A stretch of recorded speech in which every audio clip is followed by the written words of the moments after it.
السلام علیکم. لطفاً کوم چینل نه یې سبسکرایب کړی اول چینل سبسکرایب کړئ، بیا ویډیو تر اخره پورې وګورئ.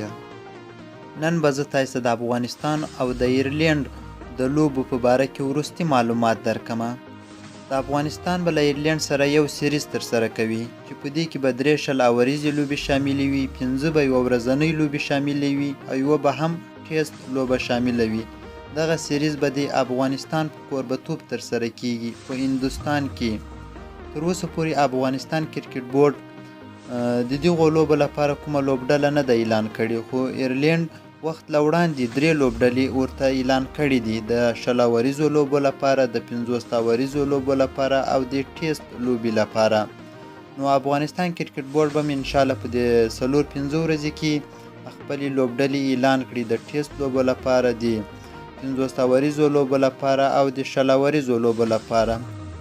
نو په همدغه شان لکه څنګه چې تاسو ټول خبر یاست، افغان لوبغاړي چې دي په هندوستان کې په تمریناتو باندې بوخت دي او افغان کرکټ بورډ له ټولو لوبغاړو څخه ازموینه اخلي. هغه لوبغاړي چې په کومو لیګونو کې په لوبو باندې مصروف او هغه یې هم هندوستان ته ورغوښتي دي، ټول لوبغاړي رسېدلي دي بغیر له محمد نبي ساحل څخه او له راشد خان څخه. نور ټول لوبغاړي هندوستان ته رسېدلي دي. نو دغه لوبې به په افغانستان کې له یو ټي وي څخه لایف نشر کیږي.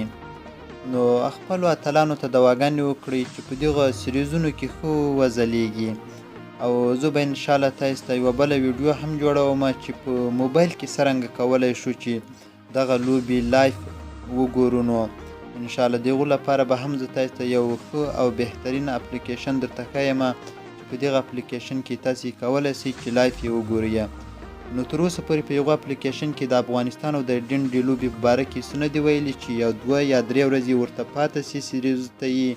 نو انشاءالله بیا په یوه اپلیکیشن کې ورکوي چې هر وخت یې معلومات ورکړلو انشاءالله زه به یې له تاسو سره شریکه کړم. نو همدغه د افغانستان او د ایرلینډ د لوبو په باره کې وروستي معلومات و چې ما تاسو ته درکړو. نو که همدا ویډیو خوښه سوي لایک او شیر یې کړئ او زموږ چینل سبسکرایبول هم مه هېروئ. د افغانستان او د ایرلینډ لوبې به په افغانستان کې له یو ټي وي څخه لایف نشر کیږي. په همدې خبره باندې د خبر یاست. د خدای په امان.